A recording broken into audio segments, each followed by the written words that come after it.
Hi folks, welcome to Firefly Tiny Homes. It is time to start siding this latest tiny house build behind me here.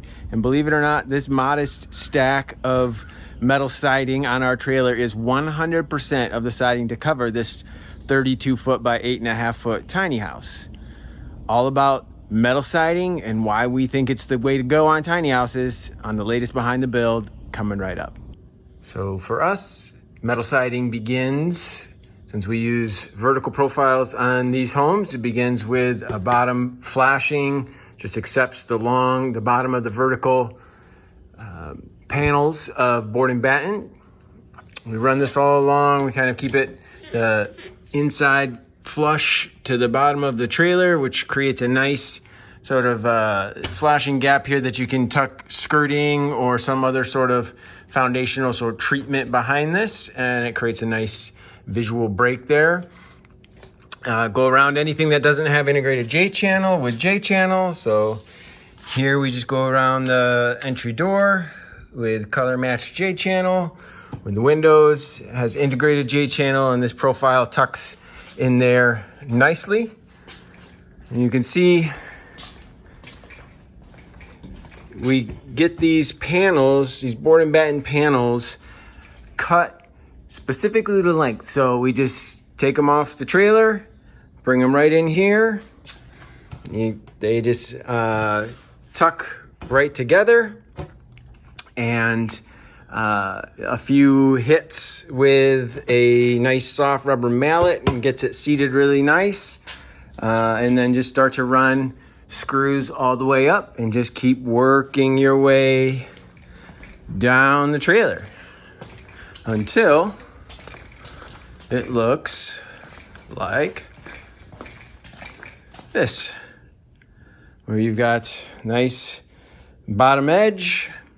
We got hidden fasteners, can't see. Looks like a nice board and batten finished siding. We just love it because not only is it lighter than, say, a smart side, but especially a cement, any sort of cement siding product, it's also like 100% recyclable. At the end of its life, whenever that is, decades and decades from now, it's 100% recyclable. The scraps are recyclable, and we just find it to be just a superior product. It's also, I think, more reliable in the long run for tiny home designs that do not include, which most don't because we're trying to maximize interior space, they don't include any overhangs. Metal can handle that much better than a wood product that's painted and caulked. So it's just a matter of, going around windows, tucking those battens up under the integrated J channel. It's a little tricky sometimes, but a little bit of patience, and you end up with a really nice finished product that is, I think, just completely more reliable than just about any other siding product that you could choose for a tiny house.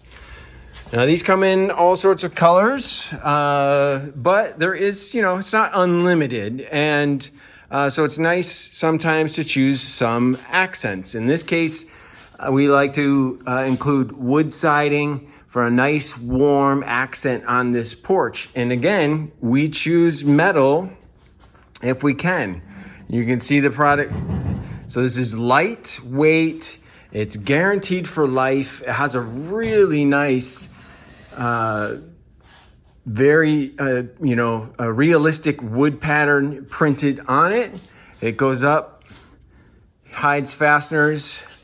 And even the J channel, that is, pretty low profile, and it just ends up looking great.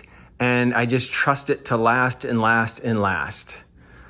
So that is our metal siding that we use on all of our homes.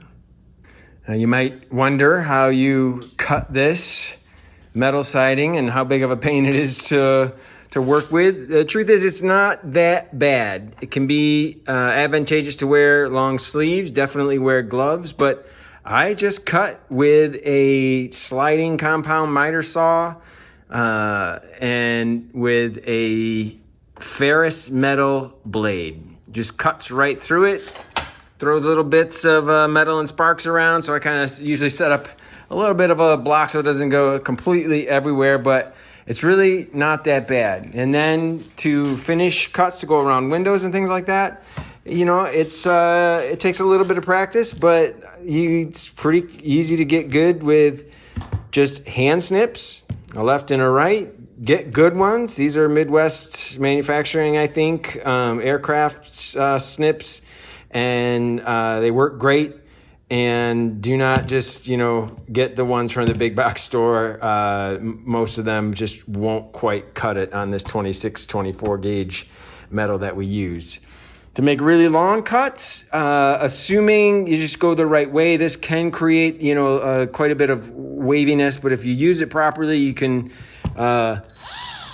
it's just an automatic shears. You can make a long cut in a hurry and save your grip. But here you go. You can see kind of how, you know, assume this was screwed in. You just take it and it just seats right in there. And again, I just use a nice soft rubber mallet, a couple of taps, and it just makes sure it's seated in there. And that's how it goes. It goes really quick, since the main heights, you know, that except for going around the windows and above, you know, under windows, above doors, that kind of thing. But the main height of all the panels is predetermined. I just order them pre-cut, so I don't have to do that on every single panel. I can just go to the trailer, get a panel, put it up, put the screws in, move on to the next one. We think that it is, for us, the best choice, helps us sleep well at night, and just another way that we try to create a durable, long-lasting, comfortable, worry-free, tiny home for people to enjoy.